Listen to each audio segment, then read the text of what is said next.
नमस्कार दोस्तों, श्री राधे राधे। कैसे चल रही है पढ़ाई? उम्मीद है अच्छी चल रही होगी, है ना। अपन ने जो श्रृंखला शुरू करी थी उसमें अपन ने शब्द अलंकार में यमक और श्लेष अलंकार कंप्लीट कर दिया। अब हम लोग शुरू कर रहे हैं अर्थालंकार। अर्थालंकार देखिए, जो मैं आपको यकीन दिलाता हूँ, जो ये मैं नोट्स अपने अवेलेबल करा रहा हूँ, इनमें से एक भी क्वेश्चन बाहर नहीं जाएगा। आप निश्चिंत होकर इनका पढ़ें और इनको याद करें। हम अब अपने बिना समय गवाए अपने क्लास शुरू करते हैं। साम्य मूलक, सादृश्य मूल अलंकार, उपमा और रूपक और उत्प्रेक्षा अलंकार को इनका अन्य नाम है, ये ध्यान रखना आपको। उपमा, रूपक और उत्प्रेक्षा इनको अन्य नाम से साम्य मूलक अलंकार भी कहा जाता है, सादृश्य मूलक अलंकार भी कहा जाता है। और वैषम्य मूलक, विरोध मूलक, ये किन अलंकारों को कहा जाता है? विरोधाभास, विशेषोक्ति और विभावना अलंकार को क्या कहा जाता है? वैषम्य मूलक और विरोध मूलक और विरोधाभास अलंकार। श्रृंखला मूलक, ये सार और एकावली अपने जो सिलेबस में नहीं है। अतिशय मूलक, ये कहा जाता है अतिशयोक्ति और अतियुक्ति अलंकार को। न्याय मूलक, ये काव्यलिंग, तद्गुण, मिलित और प्रत्यय अलंकार को आ जाता है, ये भी अपने सिलेबस में नहीं है। वक्रता मूलक, व्याज स्थिति, व्याज निंदा, समासोक्ति और नियुक्ति अलंकार को कहा जाता है। अब अपन शुरू कर रहे हैं अपना मेन अलंकार, जिसका नाम है उपमा अलंकार। उपमा शब्द दो शब्दों के योग से बना है, जिसका अर्थ है उप अर्थात निकटता या समीपता से, तथा मा का अर्थ है मापना या तोलना। जब एक वस्तु के समीप दूसरी वस्तु को रखकर उनकी समीपता दोनों में पाई जाने वाली कहीं एक साधारण धर्म अथवा गुण के कारण तोली या मापी जाती, उसे उपमा अलंकार कहते हैं। यानी किसी चीज़ को किसी की उपमा देना, प्रसिद्ध वस्तु से उपमा देना। अब देखें, उपमा अलंकार सभी अर्थ अलंकारों का मूलाधार है, ये इसको विशेष तौर से याद करना है। उपमा अलंकार जितने भी अपन अभी शुरू अपन पढ़ रहे हैं अर्थ अलंकार, तो ये ध्यान रखना सभी अर्थ अलंकारों का मूलाधार कौन सा अलंकार है? वो उपमा अलंकार है। और सभी सादृश्य मूलक, समानता सूचक अलंकार उसी के रूपांतरण कहे जाते हैं। अलंकार के सौंदर्य का मूल सादृश्य में है। अलंकार का सौंदर्य यानी कि सादृश्य मूल अलंकार है तो क्या हो जाता है? सादृश्य में। और यही कारण है कि उपमा सादृश्य मूल अलंकारों का भी प्राण है, ये अपन को ध्यान रखना है। उपमा किसका प्राण माना जाता है? सादृश्य मूल अलंकारों का प्राण माना जाता है, क्योंकि यह स्वतः सादृश्य, तुल्यता एवं समानता का वाचक है। प्राय सभी आचार्यों ने अर्थालंकारों में उपमा को सर्वप्रथम स्वीकार किया है, ये विशेष तौर से आपको ध्यान रखना। जितने भी वे अपने काव्यशास्त्र के आचार्य हुए, उन्होंने सभी ने उपमा अलंकार को ही सर्वप्रथम स्वीकार किया है। काव्यशास्त्र के अंतर्गत सर्वप्रथम भरत ने उपमा की व्याख्या की है, इसे अलंकारों का जीवात्व भी कहा गया है। इस लाइन को वेरी वेरी मोस्ट कर लो। अलंकारों का जीवात्व कौन से अलंकार को कहा जाता है? तो अपन को ध्यान रखना है कि उपमा अलंकार को अलंकारों का जीवात्व कहा जाता है। भरत मुनि ने अपने नाट्य शास्त्र में 4 अलंकारों का वर्णन किया है। यह है उपमा, रूपक, दीपक और यमक। अपन यमक पहले पढ़ चुके हैं और अभी उपमा चल रहा है। अब प्रस्तुत होता है जो अपने वाक्य में दे रखा उसे तो उपमा कहा जाता है, और अप्रस्तुत को उसे उपमा कहा जाता है, इसे उपमा कहा जाता है। ये अपने पहले पढ़े। रहाशकर की रचना का नाम है काव्य मीमांसा ने इसे अलंकारों का शिरोरत्न का, ये अपने पहले पढ़ लिया था। यह अलंकारों की जननी भी कहा जाता है, और आचार्य रूपक ने इसे अर्थ अलंकार की बीजभूत तत्व भी कहा है। इस पंक्ति को भी याद रखना। आचार्य रूपक ने अर्थालंकारों का बीज भूत तत्व किसे माना है? तो अपन को ध्यान रखना है कि यह उपमा अलंकार को माना है। अब इसकी परिभाषा देख लेते हैं एक बार। उपमा अलंकार की परिभाषा है, जहाँ किसी वर्णित प्रस्तुत वस्तु की उसके किसी विशेष गुण, क्रिया, स्वभाव आदि के समानता के आधार पर किसी अन्य अप्रस्तुत वस्तु से समानता स्थापित किया जाए, वह उपमा अलंकार होता है। दो वस्तु में कोई साधारण धर्म अथवा ऐसा गुण होता है जो दोनों में पाया जाता है, उससे साधारण धर्म के कारण दोनों में समानता पाई जाती है। ये उपमा अलंकार के 4 तत्व होते हैं: उपमान, उपमेय, साधारण धर्म और वाचक शब्द। तो ये साधारण धर्म किसे कहा जाता है? जो दोनों वस्तु में, जिनमें उपमेय उपमान दोनों में जो समानता पाई जाती है, ऐसा गुण होता है, उसे साधारण धर्म कहा जाता है। उपमा सदैव प्रसिद्ध और लोकप्रिय से होनी चाहिए। उपमा हमेशा जो प्रसिद्ध वस्तु, विषय वस्तु होती है, जो भी होती है, उसी से ही की जानी चाहिए। यथा सीता का मुख चंद्रमा के समान है। यहाँ पर सीता के मुख को किसकी प्रसिद्धि दी गई है? चंद्रमा। ये चंद्रमा क्या माना जाता है? सौंदर्य का प्रतीक माना जाता है चंद्रमा। तो ये एक क्या है? प्रसिद्ध विषय वस्तु भी है। तो हमेशा प्रसिद्ध विषय वस्तु से ही उपमा दी जाती है। तो यहाँ पर कौन सा अलंकार हो जाता है? उपमा अलंकार हो जाता है। सीता का मुख गीता के समान। अब गीता का मुख है ना, जो प्रसिद्ध नहीं है, अगर प्रसिद्ध नहीं है तो इसे उपमा भी नहीं दी जा सकती। तो इस वाक्य में उपमा अलंकार नहीं है। अब हिंदी के आचार्यों ने उपमा अलंकार के बारे में उसके लक्षण बताए, उसकी परिभाषाएं बताई है। तो पहले देखते हैं हम लोग। रूप शील गुण होय समझू को क्यों है अनुसार तास उपमा खेत कवि केशव बहुत प्रकार। केशवदास ने कवि प्रिया में ये अलंकार के बारे में लिखा है, अपन को ध्यान रखना है। जामे मंजुल भांति सो समता वर्णी होई। जहाँ पर मंजुल या सुंदर भांति, उनकी भांति सो समता वर्णन करने के लिए होई। वर्तमान कच्चू वस्तु जो उपमा कैसो, ये लिखा है चिंतामणि जी ने अपनी रचना कवि कल्पतरु के अंदर ये लिख रखा है उपमा अलंकार के बारे में। ये चित्र मीमांसा अपन ने पहले भी पढ़ा था। ये रचना है अप्पय दीक्षित जी की। अप्पय दीक्षित ने चित्र मीमांसा में उपमा की सर्व अलंकारिकता पर विचार करते हुए निम्न उदाहरण दिया। ये जो उदाहरण दे रखे हैं वो उपमा अलंकार के बारे में किसने दिए थे? अप्पय दीक्षित ने अपनी रचना चित्र मीमांसा के अंदर दिए थे। मुख चंद्रमा के समान सुंदर। अब देखो, प्रसिद्ध विषय वस्तु से इसकी तुलना की जा रही है, इसको समानता दिखाई जा रही है। तो इसमें यहाँ पर कौन सा अलंकार हो जाता है? उपमा अलंकार हो जाता है। मुख के समान मुख ही है, तो ये होता है अन्वय अलंकार के अंदर। मुख चंद्र है, तो ये रूपक अलंकार। ये मुख है या चंद्र, यहाँ पर संदेह अलंकार हो गया। ये चंद्र में है, मुख नहीं, यह अभियुक्ति अलंकार हो गया। मुख मानो चंद्रमा, तो यहाँ पर उत्प्रेक्षा हो गया। चंद्र समझकर चकोर तेरे मुख के पीछे पीछे दौड़ता है, तो यहाँ पर हो गया भ्रांतिमा अलंकार। यह चंद्रमा, तो यहाँ पर हो गया अतिशयोक्ति अलंकार। तुम्हारा मुख स्वाभाविक मनोरम है, चंद्रमा के प्रसाधन की आवश्यकता ही क्या है, यहाँ पर हो गया दृष्टांत अलंकार। अब देखते हैं हम लोग उपमा के 4 अंग होते हैं, कौन कौन से होते हैं, एक बार इनको अच्छे से देख लेते हैं। उपमा के 4 अंग। पहला अंग है उपमेय। उपमेय शब्द उपमा प्लस ए से बना है, जिसका अर्थ है जो उपमा देने के योग्य है।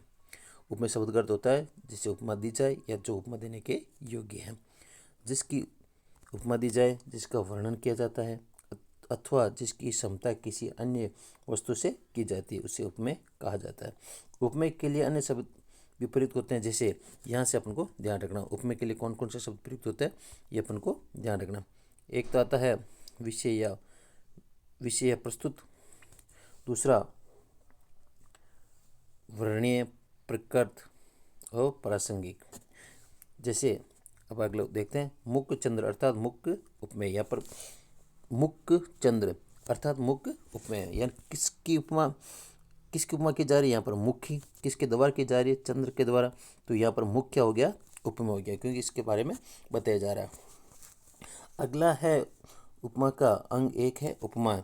उपमेय को जिसके समान बताया जाता है। उपमेय को जिसके समान बताया, जहाँ पर जैसे कि ये मुख चंद्र है, तो मुख को किसके समान बताया जा रहा है? चंद्र के समान। तो यहाँ पर उपमान कौन हो जाता है? चंद्र। उसे उपमान कहते हैं। उपमान प्रसिद्ध होता है, ये अपने पहले पढ़ा है। उपमेय को अल्प गुणशाली तथा उपमान को उत्कृष्ट गुणशाली माना जाता है। जैसे चंद्र जो मुख। उपमान को अप्रस्तुत, अप्रकृत, विषयी, प्राक्रियनीय, अप्रासंगिक और अवर्णीय भी कहा जाता है। अपन को ध्यान रखना। एक आता है, अगला अंग है साधारण धर्म। अपन 2 पढ़ लिया, एक उपमान एक उपमेय। और तीसरा अंग है साधारण धर्म। 2 वस्तुओं के बीच समानता प्रतिपादित करने के लिए उन दोनों में पाए जाने वाले एक जैसे गुण, जैसे कि 2 के आपस में क्या किया जाए, समानता दिखाई जाती है, तो उनमें दोनों में से एक समान कोई भी गुण पाया जाता है, उसे साधारण धर्म कहा जाता है। जो किसके आधार पर होता है? रूप के आधार पर, गुण के आधार पर, क्रम हाव भाव का साम्य का उल्लेख किया जाता है, उसे साधारण धर्म भी कहते हैं। जैसे सुंदरता, कोमलता इत्यादि। चौथा है वाचक शब्द। औसमी सूचक शब्दों को वाचक कहा जाता है। अथवा ऐसे शब्द जिनके द्वारा उपमेय उपमान में समानता बताई जाती है। ये वाचक शब्द है जो अपन को याद रखने। कौन कौन से वाचक शब्द है? ये अपन को उपमा अलंकार के उदाहरण में ये मिल जाते हैं। तो एक बार इन्हें अच्छे से याद कर लेना। वाचक शब्द है सम मिल जाएगा आपको समान मिल जाएगा, सदृशी मिल जाएगा, सरिश मिलेगा, सा, सी, से, इव, यथा, तुल्य, निब, सनिब, लव, इमी, जिमी, जैसा, वैसा, जैसे इत्यादि।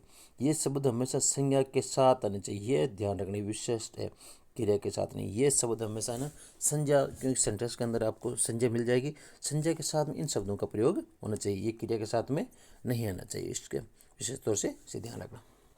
अब लेते हैं हम लोग उदाहरण। पिपर पात सरिस मंडोला।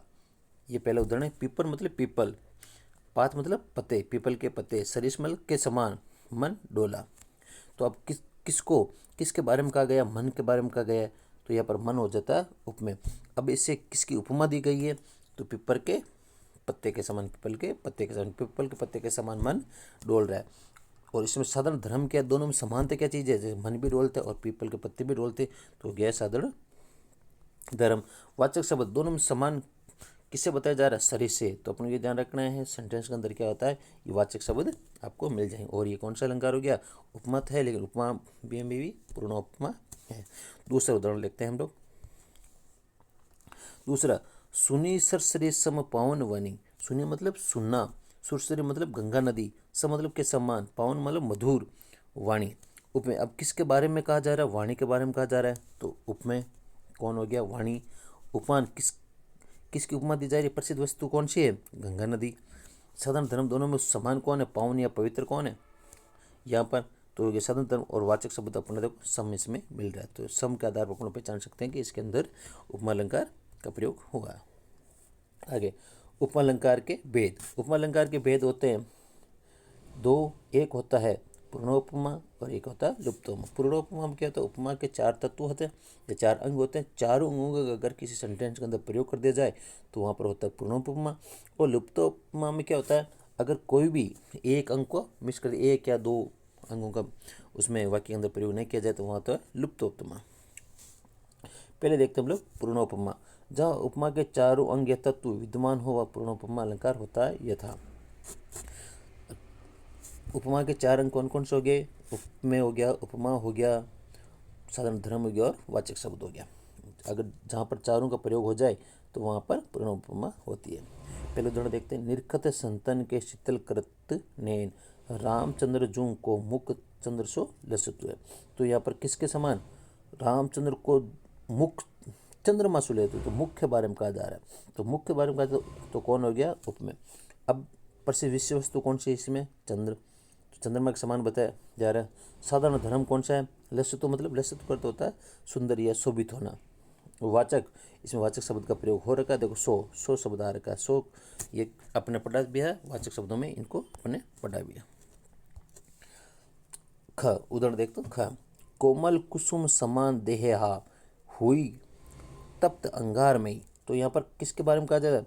कोमल कुसुम समान देह मतलब शरीर। तो यहाँ पर उपमेय कौन हो गया? दह।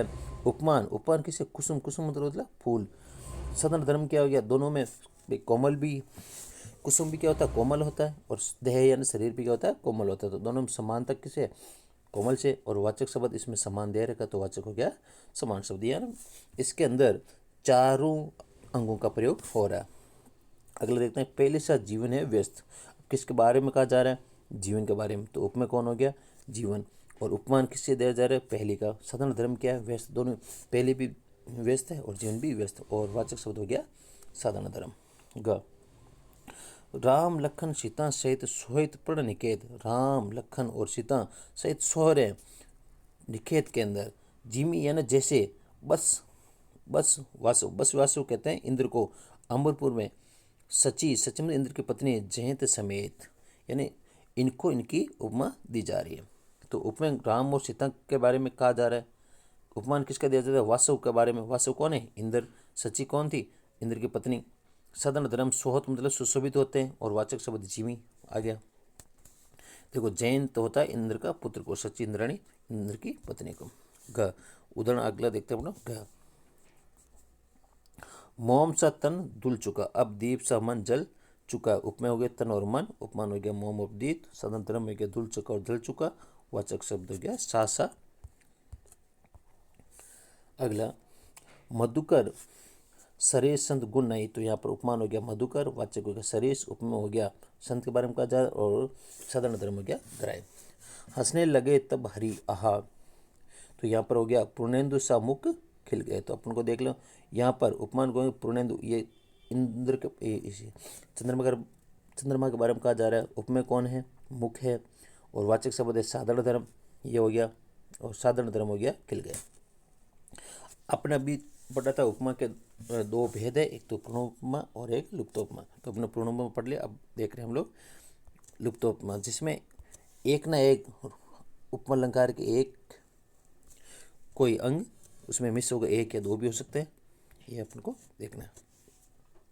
उपमा के चारों अंगों में से किसी एक, दो या तीन अंगों का जहाँ पर लोप हो वहाँ लुप्तोपमा अलंकार होता है।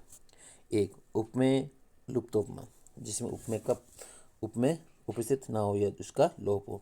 जहाँ उपमेय को छोड़कर उपमा के तीनों अंगों का कथन हो वह उपमेय लुप्तोपमा अलंकार होता है। यथा चंचल है जू मीन, अरु नारे पंकज सरीस, निरक न हो यदि ऐसा नर नार कवन। सरीस तो ये आ गया आपके साधारण धर्म आ गया, जो आ गया वाचक शब्द, और जो मीन आ गया आपके ये उपमान, तो यहाँ पर ये आपके उपमेय नहीं है। अगला उपमान लुप्तोपमा, उपमान में तीन लोग झांकी, ऐसी झांकी ने झांकी, जैसी झांकी हमें झांकी बाकी जुगल किशोर। उपमेय और जुगल किशोर की झांकी, लेकिन उपमा किसकी नहीं दे रखी है।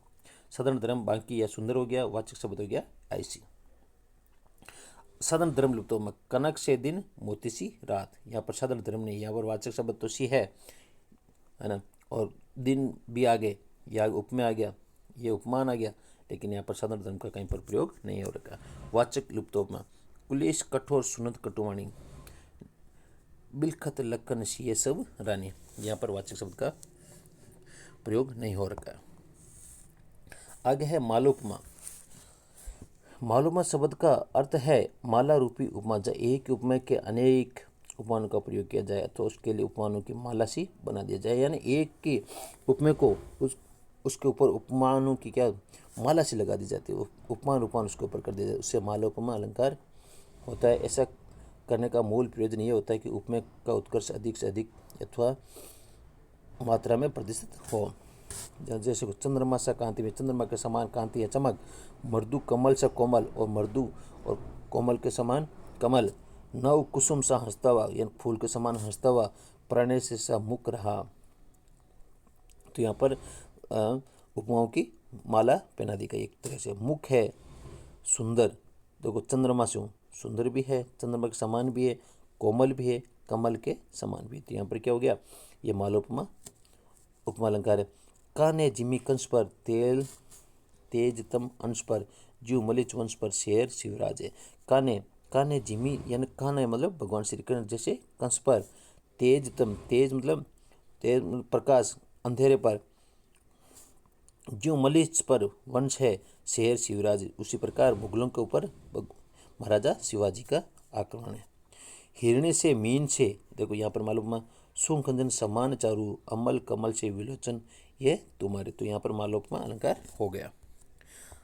अगला देखते हैं हम लोग रूपक अलंकार। रूपक अलंकार परिभाषा, रूपक अलंकार जहाँ उपमेय उपमान का निषेध रहित अपेद आरोप किया जाता है वो रूपक अलंकार होता है। इसमें उपमेय उपमान का रूप ग्रहण कर लेते हैं, ये सादृश्य गर्भ आरोप मूलक अलंकार है। अथवा जब एक वस्तु पर दूसरी वस्तु का आरोप किया जाता है, अर्थात जब एक वस्तु को दूसरी वस्तु का रूप देकर अभेद स्थापना की जाए वह रूपक अलंकार होता है। यानी एक वस्तु के ऊपर दूसरी वस्तु का आरोप कर दिया जाता है वहाँ पर रूपक अलंकार होता है। नोट, ये अपन को ध्यान रखना है, ये वाला पंक्ति क्रमधारय समाज के अंतर्गत जितने भी रूपी वाले उदाहरण हैं वे सारे ही रूपक अलंकार के उदाहरण हैं, ये ध्यान रखना। आरोप का अर्थ है दो वस्तुओं को एक ही रूप देना अथवा एक वस्तु के साथ दूसरी वस्तु को इस प्रकार रखना कि दोनों में कोई भिन्नता न रहे। जैसे यदि कोई ये कहे कि मुख चंद्र है तो इस कतरे मुख में चंद्रमा का आरोप है। या दोनों में एक समान बना देना, दोनों इस प्रकार आरोप देना कि दोनों को लगे कि कोई इसमें कोई भिन्न है ही नहीं, कोई डिफरेंट है ही नहीं, अर्थात दोनों में कोई भेद न मानकर दोनों को एक रूप मान लिया जाता है। इस प्रकार आरोप अभेद अथवा तादाद में ही रूपक अलंकार की पहचान। जैसे मुख चंद्र, मुख ही चंद्रमा, ये भेद रहित हो गया। मुख चंद्र सा या मुख चंद्रमा के समान रहती है तो भेद सही थे कि दोनों में डिफरेंट करते, लेकिन यहाँ पर बता रहे मुख ही चंद्रमा, यानी मुख ही इतना आरोप कर दिया कि वो लग ही नहीं रहा कि दोनों अलग अलग है। उपमा और उपमेय को भेद परी नहीं जानी, यानी उपमान और उपमेय में किसी प्रकार कोई भेद ही नहीं जानी। समता व्यंग्य रहे, उसमें समानता क्या है, समान रहे, जहाँ रूपकता ही बकानी, वो होता है रूपक अलंकार। रूपक अलंकार के 3 भेद होते हैं, एक होता है सांग रूपक, दूसरा होता है निरंग रूपक और तीसरा होता है परंपरित रूपक। ये अपन को ध्यान रखना है। अब पहला देखते हैं सांग रूपक सवयव। सांग का अर्थ होता है, हाँ, ये 2 शब्दों से मिलकर बना है। स प्लस अंग का अर्थ होता है सांग। स मतलब साथ में, अंगों सहित, यानी सारे अंगों सहित जो आरोप किया जाता है वो यहाँ पर होता है सांग रूपक अलंकार। उपमेय में ये ध्यान रखना है, ये मोस्ट चीज़ है। उपमेय और उपमान के बीच में योजक चिन्ह लगभग 90% आपको मिल जाएगा। जहाँ पर योजक चिन्ह बीच में मिल जाए तो ये समझ लेना कि वहाँ पर कौन सा अलंकार है, रूपक अलंकार है। तो आप ऑप्शन के आधार पर अपना आंसर निकाल सकते हैं। जहाँ अंगों अवयवों सहित उपमेय में उपमान का आरोप किया जाता है वहाँ सांग रूपक होता है। इस रूपक में जिस आरोप की प्रधानता होती है उसे अंगी कहते हैं। शेष आरोप गौण रूप से उसके अंग बनकर आते हैं। जिस प्रकार अंगी के साथ अंगों का संबंध एक न देखे जाए तो उसी प्रकार सारूप में एक प्रधान आरोप के साथ उसके गौण आरोपों का मेल जोल रहना आवश्यक है। सारे अंगों सहित अगर आरोप कर दिया जाए तो वहाँ पर होता है सांग रूपक। जैसे उदित उदय गिरी मंच पर रघुवर बाल पतंग विक्षे संत सरोज वन हर्षे लोचन ब्रिंग। यहाँ पर यह तो रूपक अलंकार का सबसे महत्वपूर्ण उदाहरणों में से एक है। इसको आप ध्यान रख लेना, यह होता है सांग रूपक का उदाहरण। जहाँ सूर्य उदय होता है वहाँ विंध्याचल पर्वत है, ये ध्यान, ठीक है। ख सखी नील नसर में उतरा यह हंस आहा तरता तरता अब तारक मौक्तिक शेष नहीं निकला ज्यों चरता चरता। ये भी अपने सांग रूपक का उदाहरण। यह आकाश में सरोवर का आरोप है और ये आरोप अंगों सहित है। सरोवर के अंग हंस और मौक्तिक तथा आकाश में सूर्य के तारक अंग है। ये हो गया आपके सांग रूपक अलंकार। अगला उदाहरण है इसका, बित्ती विभावरी जागरी अंबर पनगट में डूबरी तारागढ़ उषा नागरी। यह भी एक महत्वपूर्ण उदाहरणों में से एक माना जाता है। यह होता है सांग रूपक का उदाहरण। यहाँ पर उपमेय कौन है, उपमेय होता है नागरी और अंग है इस तरफ है उषा और इस तरफ है पनगट। नागरी मतलब नगर, पनगट घट और यहाँ पर अंबर और तारा। ग नारी कुमुदिनी अवध सर रघुवर वीर दिनेश अस्त ने प्रबुद्ध भई नरकी राम राकेश। ये भी सांग रूपक का उदाहरण है। इस उदाहरण को वनवास की अवधि बीत जाने पर राम अयोध्या लौट रहे तो देखकर अवध पर नारी ने किस प्रकार प्रसन्न हुई, ये वाला। अवध नारी अवध में है और यहाँ पर सर कुमुदिनी दिनेश राकेश उनके ऊपर आरोप किया गया। अगला उदाहरण है, उदो मेरा हृदय तल एक उद्यान न्यारा शोभा देता अमित। उसमें कल्पना क्यारियाँ थी। न्यारे न्यारे कुसुम कितने भाव के थे अनेकों उत्सव के विपुल विटे भी मुखधारी थे। यहाँ पर भी सांग रूपक अलंकार है, एक बार आप अच्छे से देख लेना। जितने कष्ट कंटकों में है जिनका जीवन सुमन खिला गौरव गंध उन्हें जितना ही अत्र तत्र सर्वत्र मिला। ये मित्र शरद गुप्त की द्वारा लिखा गया है। इसमें भी सांग रूपक अलंकार का प्रयोग हुआ है। अगला है निरंग रूपक। निरंग शब्द बनता है निर प्लस अंग से, जहाँ केवल उपमान का आरोप उपमा पर किया जाता है, अर्थात उपमेय को उपमान बनाया जाए पर उपमान के अंगों को उपमेय के साथ नहीं बताया जाए। वो सांग रूपक में तो क्या सारे अंगों सहित आरोप कर दिया जाता है। निरंग रूपक में सारे अंगों का प्रयोग नहीं किया जाता, सिर्फ उपमान पर एक ही उपमेय का आरोप किया जाता है। यथा अवदेश के बालक चारी सदा तुलसी मन मंदिर में भी रहे। इस उदाहरण में मन उपमेय है और मंदिर उपमान का आरोप किया गया जो कि अंग रहित है। चरण कमल बंधु हरिभाई, चरण कमल मृदु तिहारी। यहाँ पर भी क्या हो गया, निरंग रूप हो गया। मयंक है श्याम बिना कलंक है। ये प्रिय प्रवास में मिथिलेश्वर गुप्त के। वे ही आर्य ही थे जो कभी अपने लिए जीतते नहीं थे, वे स्वार्थवश हो मोह की मदिरा का भी पीते नहीं थे। ये मिथिलेश्वर गुप्त का। अगला है परंपरित रूपक, जहाँ एक आरोप दूसरा आरोप का कारण हो अथवा रूपक के द्वारा दूसरे रूपक की पुष्टि हो वह परंपरित रूपक होता है। परंपरित रूपक में दो रूपक होते हैं, यानी ये ध्यान रखना, परंपरित में एक आरोप का दूसरा कारण बन जाता है या उसके ऊपर निर्भर रहता है। जहाँ ए रूपक का कारण दूसरा रूपक होता है, अर्थात ए रूपक दूसरे पर परंपराबद्ध होता है। आशा मेरे हृदय मरु की मंदाकिनी मंजू मंदाकिनी है। यह परंपराबद्ध रूपक है। एक हृदय को मरु का, दूसरा आशा, और मंदाकिनी का आशा को मंदाकिनी इसलिए बनाया गया है कि पहले हृदय को मरु बना चुके थे। अगर राम कथा सुंदर करतारी संशय विवेक उड़ावन हारी। यहाँ पर राम कथा पर तालियों का तथा संशय पर विवेक का आरोप है तथा ताली बजाने पर पक्षी उड़ता है। यहाँ संशय रूपी पक्षी उड़ाने का आरोप कार्य कारण संबंध सूचक है। ग जय जय गिरिराज किशोरी जय महेश मुख चंद्र चकोरी। यहाँ पर भी परंपरित रूपक का अलंकार है। ग प्रेम अतिथि खड़ा द्वार पर हृदय कपाट खोल दो तुम।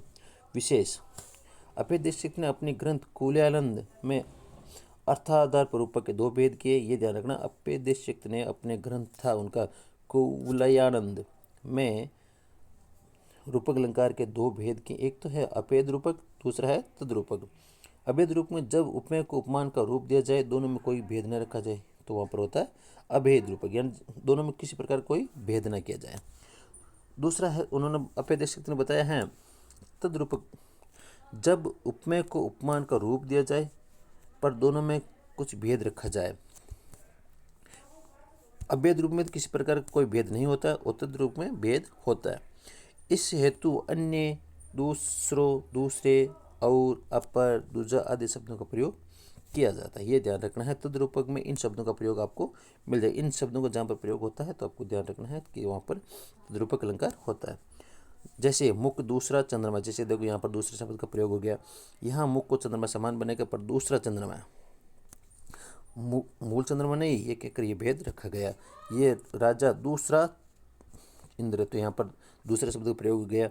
बल विभव में कुर्रा सचमुच दूसरा, ये आ गया, दूसरा आ गया। आदपुरी अमरावती दूजी, यहाँ पर दूजी प्रयोग हो गया। दशरथ दूजो यहाँ पर हो गया। कुरु देश का राजा, ये उसके बारे में बताया गया। उम्मीद है आपको क्लास अच्छी लगी होगी। आप अपने पढ़ाई करते रहिए, मस्त रहिए और आनंद से मुस्कुराते रहिए, हंसते रहिए, मस्त पढ़ाई करते रहिए। धन्यवाद। अगर आपको क्लास अच्छी लगी हो तो इसे लाइक एवं सब्सक्राइब कर देना।